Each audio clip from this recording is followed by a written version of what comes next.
जय हिंद दोस्तों। I hope आप लोग अच्छे होंगे और अपनी एसएससी जीडी फिजिकल की तैयारी बहुत अच्छे से कर रहे होंगे। आज मैं अपने इसमें एक्सपीरियंस शेयर करूंगा कि फिजिकल में क्या क्या हो रहा है और कितने बच्चे किस सेंटर में कितने बच्चे पास हो रहे हैं, क्योंकि मेरा अभी फिजिकल 3 तारीख को था।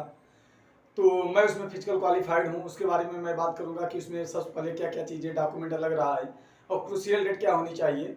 और मैं बात करूंगा, उसके बाद मैं बात कर लूँगा कि कट ऑफ पर एक छोटी सी इसी पे मैं बात कर लूँगा कि कट ऑफ कितने जाने की संभावना रहेगी, कितना कट ऑफ फाइनल बढ़ सकता है। क्योंकि बहुत सारे भाई क्या 1 नंबर 2 नंबर ज़्यादा है, वो लोग कमेंट करके पूछते हैं भाई क्या मेरा हो सकता है, मैं फिजिकल देने जाऊँ या ना जाऊँ।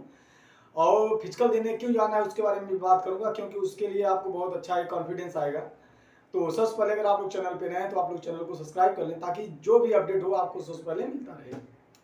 तो सबसे पहले मैं बात करता हूँ, मेरा भी 3 तारीख को फिजिकल था। तो रिपोर्टिंग टाइम 5 बजे होती है। मैं उसमें बात करूँगा कितने बजे रनिंग हुई, क्या कैसे हुई, मेरा टाइमिंग क्या आया और किस तरह से आपको तैयारी करनी है। आपको डिमोटिवेट नहीं कर रहा हूँ, क्योंकि इस वीडियो के माध्यम से जो सच है मैं उसी सच को बताने वाला हूँ। तो हमारे जो सेंटर आईटीबीपी प्रयागराज में मेरा सेंटर था, आईटीबीपी प्रयागराज में, वहाँ पर क्या हुआ कि 4 साढ़े 4 बजे से एंट्री लेने लगे। वो लोग बहुत सपोर्टिव। देखो, जहाँ भी आपका एसएससी जीडी का फिजिकल होगा ना, हर स्टाफ हमेशा सपोर्टिव रहता है। वो लोग हाइट में अगर थोड़ा सा भी अगर हाइट कम है तो हाइट में छाड़ देते हैं, और चेस्ट अगर कम भी है तो चेस्ट में ले लेते हैं। तो अब डिपेंड करता है, अगर आपका चेस्ट कम है तो आप लोग जरूर फिजिकल देने जाइए। अगर आपका हाइट कम है तो हो सकता है कि आपके लिए प्रॉब्लम हो जाए। अगर स्टाफ बहुत अच्छा है तभी हो पाएगा, नहीं तो हाइट में वो लोग मतलब बहुत कम ही रहम खाते हैं, नहीं तो तुरंत फेल कर देते हैं। तो जब मेरा मेरा एंट्री हुआ था तो वहाँ पे रोल नंबर वाइज मतलब मेरा नाम लेकर पुकार रहे थे, नाम लिए, एडमिट कार्ड लेकर जाना है, आधार कार्ड गेट पे आपको एडमिट कार्ड आधार कार्ड देना है। उसके बाद गेट पर आपका एंट्री हो जाएगा, आपका बैग वगैरह जमा हो जाएगा। वहाँ से आपको मुझे बस ले में बैठा करके कुछ दूरी पे ले गए अंदर तरफ। वहाँ पे क्या हुआ, एक फॉर्म भराया गया जो एसएससी जीडी का जो फिजिकल वाला क्वालिफाइड फॉर्म होता है या अनक्वालिफाइड, उस फॉर्म को भराया गया। उसके बाद चेस्ट मेजरमेंट हुआ, उसके बाद हार्ट मेजरमेंट हुआ, उसके बाद वेट मेजरमेंट हुआ। उसके बाद तुरंत चेस्ट नंबर पहना करके रनिंग के लिए ग्राउंड पर भेज देते हैं। जिसका अगर ग्राउंड पे रनिंग होगा ग्राउंड पे, या ट्रैक पे होगा तो ट्रैक पे। तो मुझे मेरा जो फर्स्ट बैच में मेरा नाम था, तो मेरी रनिंग 6:15 स्टार्ट हो गई। तो हम लोग 6:15 ट्रैक पे उतर गए। तो फिर वो लोग 4-5 मिनट अपना लेक्चर देते हैं, बताते हैं क्या कैसे करना है। डिमोटिवेट आपको नहीं होना है। यदि कोई नशीले पदार्थ यूज किया है तो वो लोग अभी बाहर हो जाए। तो लोग फिर लेक्चर दिए अपना 4-5 मिनट, फिर 6:20 तक मेरा रनिंग लगभग स्टार्ट हो गया। मैं जो मेरा जो रनिंग था वो 833 मीटर का, आईटीबीपी प्रयागराज में 833 मीटर का एक चक्कर है और टोटल 6 चक्कर लगाना होता है। 5 कूपन आपको मिलेगा। उसके बाद मैंने क्या किया कि मेरा जो 2 चक्कर था, मेरा आने और प्लस जाने का, मेरा 2 चक्कर काउंट हो गया। तो उसमें मेरा टोटल 1666 मीटर पड़ा, और 1666 मीटर की रनिंग मैंने टोटल 7 मिनट 20 सेकंड में लगा दिया। उसके बाद मैंने 2.5 किलोमीटर जब मैंने अपना टाइम देखा, क्योंकि मैं वॉच लगाया था उस टाइम, तो मैंने जब 2.5 किलोमीटर की रनिंग अपना देखा था, मैं यहाँ पे सोच के गया था कि मुझे 11:30 मिनट तक 2.5 किलोमीटर की रनिंग कंप्लीट करनी है। बट वहाँ पे क्या हुआ कि मेरा 10:15 10:20 तक मेरा 2.5 किलोमीटर की रनिंग कंप्लीट हो गई। तो क्योंकि वहाँ पे थोड़ा जोश अलग लेवल का रहता है तो वो अच्छे से हो जाता है। और उसके बाद मैंने 21.5 मिनट तक मेरी पूरी रनिंग कंप्लीट हो गई थी। रनिंग कंप्लीट होने के बाद फिर वो लोग जो क्वालिफाइड हुए थे फिजिकल अलग बैठा दिए, जो अनक्वालिफाइड हुए थे अलग। उसके बाद फिजिकल क्वालिफाइड का एक वो दिए, कापी देते हैं कि जो जो बच्चे फिजिकल क्वालिफाइड हैं उसका एक कापी देते हैं। उसके बाद फिर क्या होता है कि डीवी डॉक्यूमेंट वेरिफिकेशन के लिए भेज देते हैं। डॉक्यूमेंट वेरिफिकेशन में बहुत ज़्यादा टाइम लग रहा है, क्योंकि डॉक्यूमेंट वेरिफिकेशन हम लोगों का टोटल उस दिन 140 बच्चों का बुलाया गया था। 140 बच्चे में 105 बच्चे आए थे और 55 बच्चे क्वालिफाइड रनिंग हुए थे। बाकी सब का सब, कोई हाइट में तो कोई आपका रनिंग में फेल हो गया। उसके बाद 55 बच्चों का जो डॉक्यूमेंट वेरिफिकेशन हुआ, वो 12 बजे से लेकर के 4 या 5 बजे तक डॉक्यूमेंट वेरिफिकेशन हुआ। डॉक्यूमेंट जब 5 बजे तक वेरिफिकेशन हो गया, उसके बाद फिर से फोटो खींचा गया। फोटो खींचने के बाद करीब 6:15 के आसपास हम लोगों को डॉक्टर में मतलब वहाँ पे तो यूरिन ब्लड एक्सरे नहीं होता, तो दूसरे अस्पताल में ले जाया गया।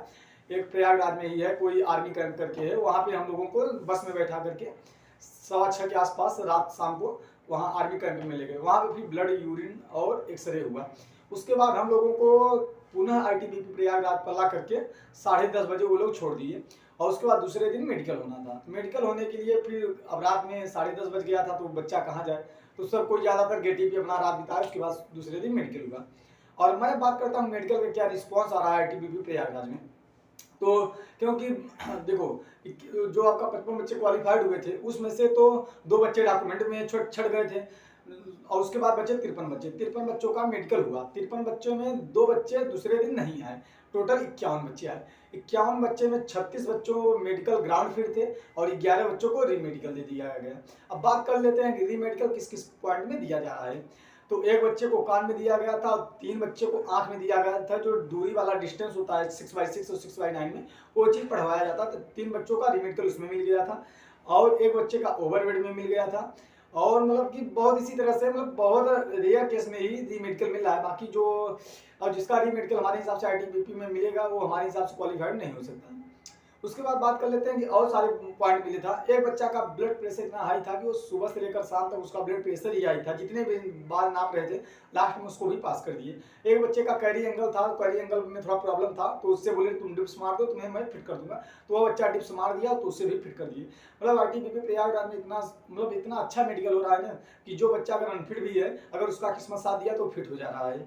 उसके बाद बात कर लेते हैं टोटल 51 बच्चों में 36 बच्चे ग्राउंड फिट हो गए, 11 बच्चों का रीमेडिकल हुआ और रीमेडिकल के लिए उन्होंने सीआरपीएफ सेंटर फाफामऊ प्रयागराज के लिए वो लोग भेज दे रहे हैं। दूसरे दिन आप लोग वहाँ पे जाकर के अपना रीमेडिकल करा सकते हैं। उसके बाद अब बात कर लेते हैं कट ऑफ क्या जा सकती है और क्रूशियल डेट। देखो क्रूशियल डेट जो है, क्रूशियल डेट आपका जो फॉर्म भरने की जो लास्ट डेट थी आपका दिसंबर 2023 लास्ट डेट था। तो आपका जो भी फॉर्म जो भी आपका डॉक्यूमेंट होना चाहिए वो दिसंबर 2023 का होना चाहिए।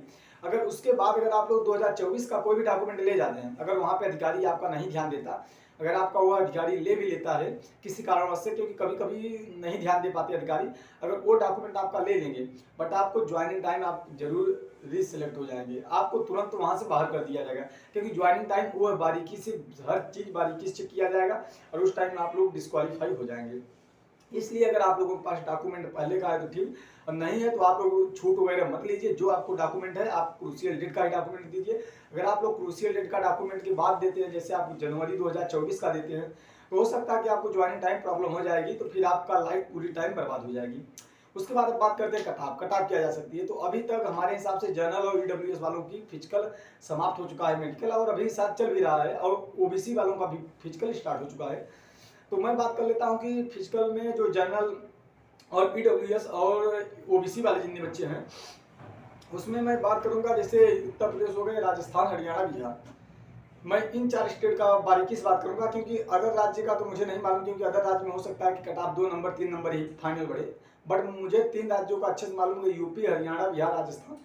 यहाँ की जो कट ऑफ है, जितने टीचर बताते हैं ना कि अगर आपका 3 नंबर ज़्यादा है तो आपका सिलेक्शन हो जाएगा। भाई लिख कर ले लो कि 3 नंबर वालों का है, 2 नंबर वालों का सिलेक्शन मेरे हिसाब से तो मुझे नहीं लगता है कि हो पाएगा। बट आप लोग मेरी बात मत मानिए, क्योंकि आपको फिजिकल देने क्यों जाना है मैं उसके बारे में पहले बात कर लेता हूँ। क्योंकि आपका एक्सपीरियंस लेवल जो रहेगा ना बहुत अच्छा रहेगा। अभी यूपी पुलिस का फिजिकल होने वाला है, उसमें भी मेडिकल होगा। तो आप लोग जाएंगे मेडिकल में, आप तुरंत मेडिकल करा लेंगे, आपका फ्री में मेडिकल होगा और सरकारी डॉक्टर आपका मेडिकल करेगा। तो आप जो कुछ भी मेडिकल में प्रॉब्लम रहेगा तो आप लोग अभी उसको ठीक करा सकते हैं, क्योंकि आपका यूपी पुलिस में यदि मेडिकल में आपको जो यूपी पुलिस का मेडिकल होगा उसमें आपको बहुत ज़्यादा प्रॉफिट मिलेगा। तो आप लोग मेडिकल देने जरूर जाइए, फिजिकल देने जरूर जाइए। आपका एक टाइमिंग का भी पता चल जाएगा, आपका उसमें एक्सपीरियंस लेवल बहुत हाई रहेगा। क्योंकि इसके पहले मैंने जब सीआरपीएफ ट्रेड्समैन का फिजिकल वो मेडिकल दिया था तो वहाँ पे मुझे कलर के बारे में ज़्यादा कुछ मालूम नहीं था, क्योंकि वो बुक लोग कैसे पढ़ाते हैं कैसे नहीं पढ़ाते हैं।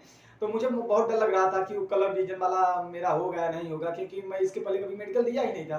लेकिन जब सीआरपीएफ ट्रेड्समैन में दिया तो मुझे अच्छे से पता चल गया कि बुक में कैसे क्या चीज़ें होती हैं। तो इस बार जब मेरा मेडिकल हो रहा था, जब आँख का जब मुझे कलर विजन वाला आया था, तो मैं 1 मिनट के अंदर पूरी इतनी मोटी बुक रहती, 1 मिनट के अंदर मैं पूरी बुक पढ़ ले गया। मतलब इतना एक्सपीरियंस था ना कि इतना मतलब हाई कॉन्फिडेंस के साथ में गया कि सब कोई जाता था तो वहाँ पे मतलब वेट करता था, क्या बताऊँ क्या ना बताऊँ, किसी में डिजिट रहता था किसी में नहीं रहता था, वो लोग कंफ्यूज हो जाते थे। बट मैं कंफ्यूज नहीं हुआ, मैं वहाँ पे गया 1 मिनट के अंदर पूरी बुक पढ़ लिया। तो वहाँ का जो डॉक्टर था बोला भाई बहुत बढ़िया तुम, क्योंकि बोला कि इसके पहले कहीं मेडिकल कराया, तो मैंने बोला हाँ सर मैं मेडिकल कराया था सीआरपीएफ ट्रेड्समैन का। बोले तभी तुम्हारा कॉन्फिडेंस अलग लेवल का है, क्योंकि यहाँ पे जब बच्चे आते हैं तो डरते हैं क्या बताऊँ क्या ना बताऊँ। तो भाई मेडिकल का यही सबसे बड़ा प्रॉफिट होगा। उसके बाद अब बात करते हैं कट ऑफ जैसा मैंने बताया कि यूपी, बिहार, राजस्थान, हरियाणा यहाँ के जो कट ऑफ रहेगा वो 2 नंबर 3 नंबर तो यूआर और ईडब्ल्यूएस ओबीसी का तो नहीं बढ़ेगा, इससे ज़्यादा ही बढ़ेगा। क्योंकि मैं जब फिजिकल देने मैं जहाँ पे गया था वहाँ पे बच्चों का 157 number, 158 number, 159 number, 152 number, 150 number, मतलब 150 प्लस वाले मेरे हिसाब से तो 15-20 बच्चे थे। उसमें से 1-2 बच्चे छठे हैं, बाकी सब के सब पास हुए हैं। तो इस हिसाब से तो मुझे नहीं लगता कि कट ऑफ जितना बताते हैं ना 1 नंबर बढ़ जाएगा, 2 नंबर, वैसा कुछ नहीं। बट आपको फिजिकल मेडिकल देने जरूर जाना है, आपको कॉन्फिडेंस आपका अंदर आना चाहिए, आप एक्सपीरियंस लेकर आइए। बट जितने भाइयों का फिजिकल मेडिकल हो गया है, अगर उनका हो गया है कंप्लीट, तो उन्हें बेस्ट ऑफ लक। और जिन भाइयों का है तो उन्हें भी बेस्ट ऑफ लक कि उनका भी आने वाले दिनों में अच्छे से कंपटीशन जो भी है फिजिकल मेडिकल सब अच्छे से क्वालिफाई कर लें। और आपको किस तारीख को कहाँ पे आपका फिजिकल है आप लोग कमेंट करके जरूर बताइएगा, तो वहाँ से मैं रिलेटेड एक टॉपिक पर वीडियो जरूर बनाऊंगा। क्योंकि मैंने आईटीबीपी का आपको पूरा का पूरा शेड्यूल बता दिया कि वहाँ पे क्या कैसे हो रहा है। और बात कर लेते हैं कि आईटीबीपी में जो आपका अगर आने वाले दिनों में है तो आपको सुबह 4 बजे वहाँ पे गेट के पास पहुँच जाना है, ताकि वहाँ पे जो रनिंग होती है वो 7:30-8 बजे के पहले 3 शिफ्ट बनता है, तीनों शिफ्टों की रनिंग हो जाती है। तो अगर आप पहले पहुँचेंगे तो आपका रनिंग पहले हो जाएगा। और उसके बाद अब देखो जो कट ऑफ की था चर्चा मैं उस बात को बता दिया, बट हाँ ऐसा नहीं है कि कट ऑफ 12 नंबर 14 नंबर बढ़ेगी। बट मुझे लगता है कि यार देखो जनरल वालों की कट ऑफ तो 9-10 नंबर तो बढ़ना तय है यार, मेरे हिसाब से लगता है। क्योंकि अभी तक जितने टीचर बताए थे ना कि, क्योंकि मैं RWA का भी स्टूडेंट रहा हूँ, काफ़ी दिनों से मैं उन्हीं का स्टूडेंट हूँ, तो मैं जब से जानता हूँ उनकी कट ऑफ कभी भी सही नहीं हुई है। बट अंकित भाटी सर, क्योंकि मैं उनसे इसलिए जुड़ा रहता हूँ कि उनका कंटेंट बहुत अच्छा लगता है, वो लोग पढ़ाते बहुत अच्छे, इसलिए मैं उनका फॉलो करता हूँ। बट उनकी कट ऑफ को मैं कभी फॉलो नहीं करता, क्योंकि उनका कट ऑफ हर बार गलत होता है और इस बार भी गलत होगा। मैं यह मतलब हमें 100% है कि इस बार भी गलत होगा, क्योंकि कट ऑफ का वही बंदा अंदाजा लगा सकता है जो एग्जैक्ट जाता है सेंटर पे, वहाँ कंपटीशन पता चलता है कि कितने नंबर वाले बच्चे मेडिकल में पास हो रहे हैं। इसलिए यार भाई मुझे लगा कि क्योंकि यार यूपी में जो 3200 सीट है, ओनली 3200 में जनरल एरिया, बॉर्डर एरिया, नक्सल एरिया, उसके बाद ओबीसी, ईडब्ल्यूएस, जनरल, उसी में महिला का बहुत सारे जब आप बांटेंगे ना तो किसी में 100, किसी में 50, किसी में 70 सीटें बचेंगी। तो इसलिए कट ऑफ बहुत हाई खाई जाएगी। जनरल की कट ऑफ तो 100% मान के चलिए कि 7 से 8 नंबर आपकी कट ऑफ हाई जानी ही जानी है। तो बट कोई बात नहीं, आपको फिजिकल और मेडिकल देने जाना है। और आपको यह वीडियो कैसा लगा आप लोग कमेंट में जरूर बताइएगा। Thanks for watching.